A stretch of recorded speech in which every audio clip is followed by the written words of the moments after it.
The night I met Lorenzo De Luca, the man every criminal in the East Quarter feared, my life was supposed to be painfully ordinary. I was just trying to finish my late shift at the hotel before the rainstorm hit. My uniform still smelled faintly of bleach from the laundry rooms, and my hair had escaped its bun in 100 directions. I didn't look like the kind of woman a mafia don would ever glance at. I didn't look like the kind of woman that could start a war. But fate didn't care about things like that. I was pushing my cleaning cart down the gold-lined corridor of the Penton Royale's top floor, humming to myself, when the elevator doors slid open. 6 men stepped out, dark suits, dagger eyes, and the kind of presence that sucked every molecule of oxygen from the hallway. I froze. They weren't guests. They weren't businessmen. They were the kind of men my grandmother used to warn me about in her hushed Spanish, Los hombres sin miedo, the men without fear. And leading them was a man whose presence seemed carved from shadow itself. Lorenzo De Luca. Tall, broad-shouldered, black coat draped like a king's mantle, eyes deep, sharp, unreadable, the kind of eyes that saw everything, even the things you tried to hide. I'd only seen him in whispers, rumors, newspaper shadows, the kind of man you prayed to never cross paths with. And now he was looking directly at me. No, studying me. Evening, he said, voice low velvet. Dangerous velvet. I swallowed. Gee, good evening, sir. My cart suddenly felt ridiculous between us, like a cardboard wall between a god and a mouse. His jaw flexed. I didn't know then, but later he would tell me. When I saw you here in this corridor alone, something in me shifted, like fate tapped me on the shoulder and said there, that's the one. But that night, I thought he was just trying to pass. Until another elevator opened at the opposite end. A man stepped out. Slick back blonde hair, a smug smile, expensive cologne that clung like poison. Adrian Moretti, the rival Don, the man Lorenzo had been clashing with for months in a silent territorial war. Adrian's eyes slid down my body like he was undressing me with a single glance. Well, he drawled, who's this pretty little thing? My heart lurched into my throat. I stepped back, my hands gripping the cart handle. I wasn't used to attention. Definitely not from men who made entire cities tremble. Adrian chuckled, slow and dirty. She's hot, he said, gaze sliding to Lorenzo. You lose focus for 1 second, De Luca, and I might just take her home with me. Something in the air snapped. Not loudly, quietly, like a wire pulled tight too long, finally giving way. Lorenzo stepped forward, each footstep a controlled storm. His men stiffened behind him. Adrian's smile twitched, and then Lorenzo spoke. Not loudly, not violently, but with the kind of quiet, bone-deep threat that could freeze blood. Touch her, he said softly, and you die. The corridor fell into suffocating silence. My breath caught. My knees nearly buckled. Because he didn't say it like it was a joke. He didn't say it like it was business. He said it like it was a vow. Adrian's smirk faltered for half a second. Half a second that told me he hadn't expected that level of possession over me. A hotel maid. A nobody. Then he laughed too loud. Relax, Lorenzo. Didn't know she was one of yours. Lorenzo's jaw tightened. She's not. His eyes flicked to mine. Something old and hungry pulsed beneath the surface. She will never be yours. That's all that matters. My heart slammed against my ribs. Adrian raised his hands in mock surrender. Noted. But you should keep a tighter leash on your hallway treasures. His men laughed. Lorenzo didn't. His voice dropped 1 octave. You're still standing here, he murmured. I suggest you correct that mistake. Adrian's smile vanished entirely as he stepped back toward the elevator. War is coming, De Luca, he said. You can't hide behind pretty girls forever. Try touching her, Lorenzo replied, and see how fast that war ends. The elevator swallowed Adrian whole, and the metal doors slid shut. Silence. Pounding, brutal silence. And then, are you hurt? Lorenzo's voice softened, danger muted, concern flickering through. And no, I'm fine. Don't lie. He stepped closer, not touching me, but somehow invading every inch of space around me. His presence wrapped around my lungs, squeezing. You're shaking, he said quietly. I hadn't noticed. I didn't mean to attract trouble. Trouble isn't attracted to you, he murmured. Men are. He crawled up my neck. He reached toward me, slow, careful, like I was something fragile. He brushed a piece of hair behind my ear, his knuckles grazing my cheek. My breath stopped. You should not be working alone up here. His voice gentled even more, almost pained. Not with men like more Eddie Loose in this city. It's my job. Your job almost got you taken. I swallowed. He continued. From now on, someone escorts you on night shifts. I don't need. You do, he cut in, eyes blazing. You have no idea what kind of eyes are on this hotel. Yours too. I whispered before I could stop myself. His breath caught. He didn't step back. He stepped closer. Close enough that I could feel the heat of his body. Close enough that danger had a scent, clean smoke and cedar. Close enough that I realized something terrifying. Lorenzo wasn't just protecting me because of Adrian. Lorenzo was protecting me because he wanted to. Mine were on you, he murmured, long before his. My heart stopped. But before I could speak, one of his men approached. Boss, the meeting. Lorenzo didn't look away from me. Cancel it. But. Cancel. It. The man scrambled. And Lorenzo's eyes. God. I didn't know a man could look at a woman like that. Like she was the beginning of trouble and the end of his restraint. He reached out again, hesitated, then brushed a fingertip down my wrist. Electricity shot up my arm. This isn't over, he said quietly. You understand? I nodded, even though I wasn't sure what I was agreeing to. Good. He stepped back a single inch, but it felt like a mile. And Gabriella, hearing my name in his mouth, nearly dropped me to the floor. Yes. If Adrian ever speaks to you again, Lorenzo said softly, you call me. Immediately. I don't have your number. You will. With that, he slid a black card into my palm. Heavy, embossed, expensive. Then he turned away, his men falling into step behind him. And as the elevator doors closed around him, he didn't look away. Not once. And in that moment, I felt it. My life wasn't mine anymore.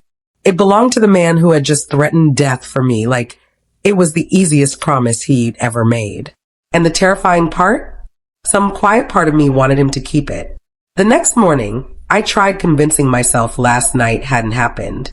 That no mafia don had stepped between me and one of the most dangerous criminals in the city. That he hadn't threatened death for me. That he hadn't looked at me like he wanted to own my heartbeat.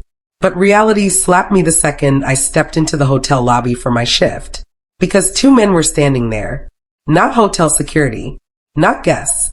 Lorenzo's men. Sharp suits. Shoulders like walls.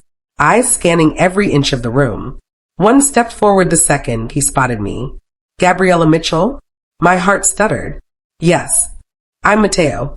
Don DeLuca assigned us to escort you during night hours. My stomach flipped. So he really sent you? Yes. Matteo's gaze stayed scanning the lobby doors. He doesn't want you walking these halls alone again. He crept up my neck. He wasn't just protecting me. He was claiming responsibility for me, whether I'd asked or not. I swallowed. Where is he? Matteo's lips twitched. The Don went back to his estate at sunrise. But don't worry. He's been asking for updates since he left. Updates. About me. Jesus. I pushed my cleaning cart toward the elevators, trying and failing to ignore the two shadows following me. Every time a guest passed, their eyes flicked to the men trailing behind me, then back to me. Great. I looked like a questionable VIP instead of a maid.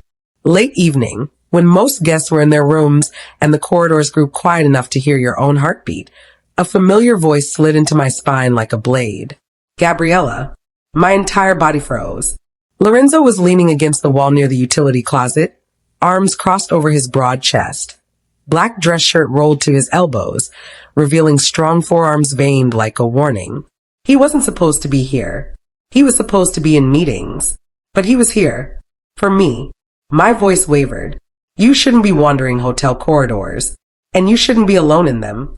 He stepped forward, closing the distance between us in a slow, deliberate stride that made my throat tighten. You didn't call, he said quietly. For what? For anything, he murmured. After last night. I swallowed hard. I'm fine. He arched a brow. Are you? I hated how my pulse quickened under his gaze. Lorenzo, I'm a maid. You don't have to. You think this is about your job. He stepped so close the air shifted around me. You think I protect you because of a uniform? His fingers brushed the fabric of my sleeve. Barely, yet it felt like fire. No, he said softly. It's because of you. I felt myself swaying toward him, like gravity had decided to cheat. But you don't even know me, I whispered. He didn't blink. I know enough. His hand lifted but stopped inches from my cheek, as if he was fighting with himself. You're the first thing that's made sense in months. My heart slammed against my ribs. And then, the elevator dinged. Before I could react, Lorenzo's hand shot out, dragging me behind him. Adrian stepped out, alone this time, but with a smile that made my stomach drop. Well, he drawled. If it isn't the city's favorite Don. And the hotel girl. Lorenzo's posture shifted, subtle but lethal. Leave, he said. Adrian smirked. Relax. I just came to look around. Didn't realize she'd be working. Lucky me. His eyes slid down my body again. A violation without touch. Lorenzo's breath darkened. You're playing with death, Moretti. Death. Adrian chuckled. Come on, Lorenzo. Over a maid. The hall went silent. A different kind of silent, tight, murderous, suffocating. Lorenzo stepped forward. 1 inch. Then another. Adrian's smile faltered. You think titles matter to me? Lorenzo's voice dropped into something low, dangerous, intimate. She could sweep floors, clean toilets. It changes nothing. His voice sharpened. She is under me. My breath shot out of me. Adrian blinked. I'm sorry. In protection. Lorenzo's jaw flexed. In priority. His eyes slid to me. In importance. Something detonated under my ribs. Adrian scoffed. You're losing your damn mind. She's nobody. Wrong thing to say. So wrong. In one fluid movement, Lorenzo slammed Adrian against the elevator frame, forearm crushing his throat. I gasped. Adrian choked, stunned. Say that again, Lorenzo hissed. Lorenzo, I whispered, terrified and furious at the same time. He didn't look back. Didn't ease up. Just growled, say she's nobody again. I'll bury your entire operation by sunrise. Adrian's eyes bulged. Lorenzo wasn't bluffing. He would kill him. He actually would.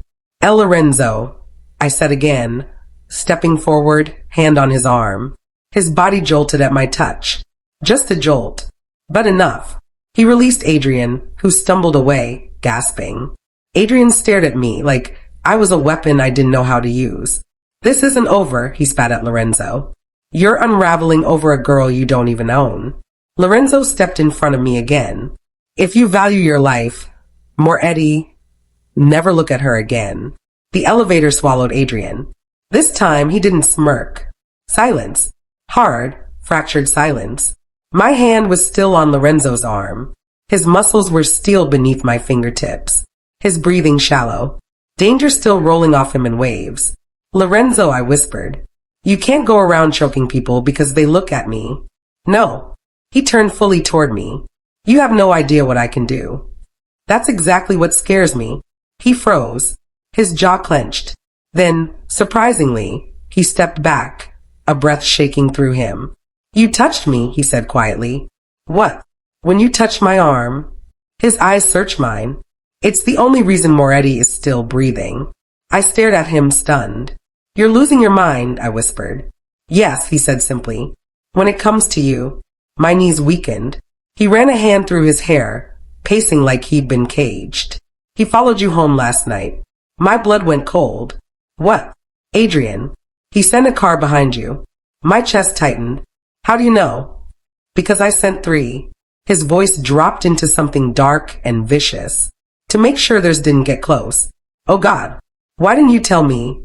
Because you would panic. He stepped toward me again. And panic makes you vulnerable. But this is insane. It's necessary. His hand cupped the back of my neck. Slowly, gently, thumb brushing my pulse. You have 2 choices now, he murmured. I swallowed. Either you keep pretending you're safe in this world, or you let me protect you properly. How? My voice cracked. By staying close to me. My breath caught. You mean like at your place? Yes. I staggered. Lorenzo, I can't just move into your world. You're already in it, he said, eyes burning. Whether you wanted it or not. His thumb brushed my throat. And I am not letting another man hunt you. My breath trembled. Choose, Gabriella. His voice dropped into a lethal whisper. Walk into danger alone. Or walk into my arms and stay alive. And God help me. I didn't know how long I could keep pretending I didn't want the second more than breath. The next morning, I tried to convince myself I'd imagined everything. The chokehold, the threats, the way Lorenzo's voice turned to smoke when he said he wanted to protect me. But reality didn't care about my denial. Because the moment I stepped out of my apartment toward the bus stop, a man stepped away from a wall. A man I didn't know. Black hoodie, hands in pockets, eyes locked on me. Because you are not nothing, he whispered. You're not invisible. You're not a background piece in this world. His voice softened, dangerously intimate. You're the only thing I see. My heart cracked open. Before I could speak, he added, I crossed a line today. A line. I brought you here. His eyes darkened. And I'm not letting you leave tonight. My breath caught. Not in fear. In something else. Something I didn't want to name. He pulled away slightly, giving me space to breathe, but not enough to escape his gravity. He nodded toward the hallway. Your room is the first door. Fresh clothes on the bed. I blinked. You prepared a room? I prepare for what I want, he said. That made my stomach drop. What do you want? I whispered. Silence stretched. Then his voice dropped to a low rumble. You. My lips parted. He stepped back, letting me go. Not because he wanted to, but because if he didn't, he might pull me somewhere I wasn't ready for. Yeah. Go, he murmured. Rest. We'll talk when you're calmer. Except I wasn't calmer. I felt like the city lights outside. Electric, trembling, burning. As I walked down the hallway, I felt his gaze on me the whole way. And for the first time, I realized Lorenzo wasn't just crossing lines for me. He was erasing them. Blackheart Chunk 5. The war begins. 1,500 plus words. I didn't sleep. How could I? I was inside a mafia don's penthouse. The same don who nearly killed a man for looking at me. The same don who said he wanted me. At around 3 a.m., footsteps echoed from the hallway. My heart jumped. A soft knock. Gabriella? Are you awake? His voice. Deep. Low. Rough with exhaustion. I opened the door. Lorenzo stood there. Sleeves rolled up, hair slightly messy, tension coiled in every muscle. I didn't wake you, did I? He asked. I wasn't sleeping. He exhaled, stepping inside. I need to tell you something. Fear prickled. What? Adrian escalated. My stomach dropped. What does that mean? He ran a hand over his jaw. One of my warehouses was hit. My men fought them off, but it was a message. A message that he's coming for what I care about. His eyes lifted to mine, and something in me broke. Lorenzo. He stepped closer, hands gripping my shoulders. I can handle war. I've handled it 1,000 times. But this, he swallowed hard. You're the variable I can't control. I didn't ask to be in this. No, he cut in gently. You didn't. But you are. He cupped my face, forehead brushing mine. I need you safe. And the only place you're safe is with me. My voice cracked. What if someone else gets hurt because of me? They won't, he murmured, because they'll have to get through me first. His eyes flicked down to my lips. Then the door burst open. Boss, Mateo shouted. We have a problem. 2 men got into the building, armed. Lorenzo's entire body turned to stone. He grabbed my wrist. Stay behind me. Gunshots cracked from the hallway. I screamed. Lorenzo pushed me against the wall with his body shielded over mine. Mateo fired back. More shouting. A crash. Adrian wasn't warning us anymore. He was striking. Lorenzo whipped out a gun from under his jacket, eyes blazing with murder. He pressed a hand to my cheek. Don't move, he commanded. Whatever happens, don't leave the spot. Lorenzo. His thumb brushed my lips. A promise. A goodbye. A vow. Then he turned, storming into the chaos like a devil unleashed. The next few minutes were a blur of shouting, bullets, bodies hitting the floor, Lorenzo barking orders, Mateo, dragging one man to the ground. Until silence, heavy, terrifying. Lorenzo appeared in the doorway, chest rising and falling with adrenaline. Blood streaked across his forearm, but not his.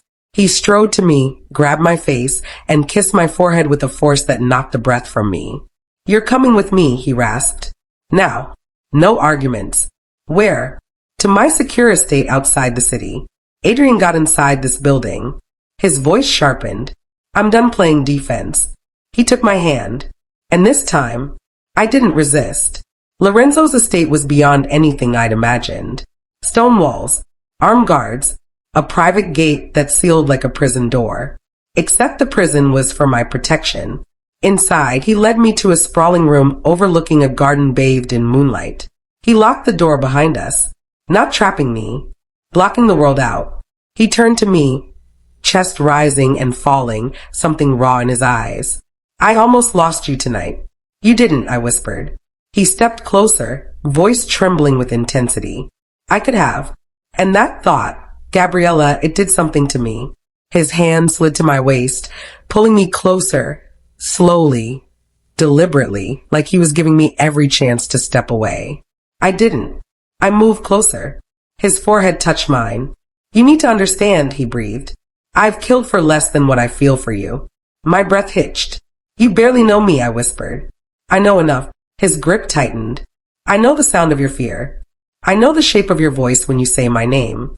I know the way you look when someone threatens you. And I know," his lips brushed my cheek, hovering, "that I want you more than I've wanted anything in years." My heart shattered in my chest. "Why me?" I whispered. He cupped my jaw, eyes burning into mine. "Because you make me lose control, and I like it." I trembled. His voice dropped softer, but more dangerous. "You're mine." The words weren't loud. They didn't need to be. They crawled over my skin like fire. "I don't want to own your freedom," he whispered. "I want to own your heart." My breath shook. "Lorenzo." He held my face gently. "If you tell me to let you go," he murmured, "I will. Even if it kills me." His thumb brushed my lower lip. "But if you stay," his breath mingled with mine. "I will protect you until my last breath. I will burn every man who touches your shadow. I will tear down this city if it ever threatens you again." His lips hovered a heartbeat away. "Tell me," he whispered. "Do I let you go or do I keep you?" I didn't speak. I lifted my hand and placed it over his heart. His breath shattered. He pulled me into him, arms wrapping around me like he'd been waiting for this moment to breathe. His voice vibrated against my neck. "Then you're mine." And for the first time, I felt safe in the arms of the most dangerous man alive. I didn't expect to wake up in Lorenzo's estate feeling calm. Safe even. But the moment sunlight warmed my face, the moment I inhaled that faint scent of cedar and smoke lingering on the pillow, reality hit me hard. I was living inside the home of a mafia don. And worse, my heart wasn't fighting it anymore. I stepped out of the room, barefoot, quiet, afraid to disturb the heavy silence of the morning. The estate was too large, too elegant, too dangerous looking for someone like me. Every hall had armed guards. Every corner had cameras disguised as decor. I swallowed. He finally turned around, and the moment his eyes landed on me. But the strangest part? They didn't treat me like a hostage. They nodded respectfully when I passed. One even opened a door for me with a small smile. "Good morning, Miss Mitchell." Ms. Mitchell. God, I felt like I'd been upgraded from hotel maid to something the entire mafia is suddenly terrified of harming. And then I saw him, standing in the garden, black shirt rolled to his elbows, hands behind his back, posture stiff but elegant. Lorenzo. He wasn't talking. He wasn't giving orders. He wasn't even moving. He was staring at the roses beside the stone fountain, but his body looked carved from tension, like he hadn't slept. I stepped closer hesitantly. "Lorenzo." His shoulders stiffened, but he didn't turn. "You're awake," he said quietly. "You didn't sleep, did you?" Still not turning. "No. Because of me. Because of what could have happened to you." I swallowed. He finally turned around, and the moment his eyes landed on me, whatever darkness he'd been holding onto seemed to crack. He walked toward me slowly, as if afraid I might vanish. When he reached me, he lifted a hand and touched my face like he was afraid I was bruised. Did you rest? He asked softly. Not much. His jaw tightened. Nightmares? No, just thinking. About you. His breath caught. The first time I'd ever seen him visibly startled. Me. I nodded. And how insane this is. Insane, he echoed under his breath. Yes. He stepped even closer, his warm hand sliding from my cheek to the back of my neck. You terrify me, Gabriella, he whispered. What? Why? Because you are the only thing in this world I cannot control. My heart slammed in my chest. His forehead touched mine. I can force a man to kneel, he murmured. I can crush an empire. I can erase a name from this city in minutes. But you, his thumb brushed my jaw. I can't make you stay. I whispered, I'm here. For now. His voice dropped rough. But you could leave. You could run. And that thought, Gabriella, it makes me feel something I've never felt. What? Fear. My breath tangled. Lorenzo. I'm not asking you to be mine, he said, though his voice betrayed the desire under his words. But I need you safe, even if you never want me back. I touched his hand gently, the first time I initiated it. He inhaled sharply, a subtle, powerless kind of surrender. I'm not going anywhere today, I whispered. His throat worked. And tomorrow? I don't know. He closed his eyes like that answer physically hurt him. But he didn't push me. He didn't cage me. He just pulled me into a slow, breath-stealing embrace, arms strong around me, face lowered to my hair. And for the first time, Lorenzo DeLuca held me like he was the one who might break. The quiet didn't last. It never does. By afternoon, the estate buzzed with tension. Men whispering urgently, phones ringing, footsteps sharp and fast. Something was wrong. I found Mateo near the hallway, loading a gun. Mateo. I asked, what's happening? He froze. Ms. Mitchell, you should be in your room. That's not an answer. He glanced around, hesitant, then lowered his voice. There's been movement. What kind of movement? From Moretti. He's targeting the Don suppliers, trying to choke the business.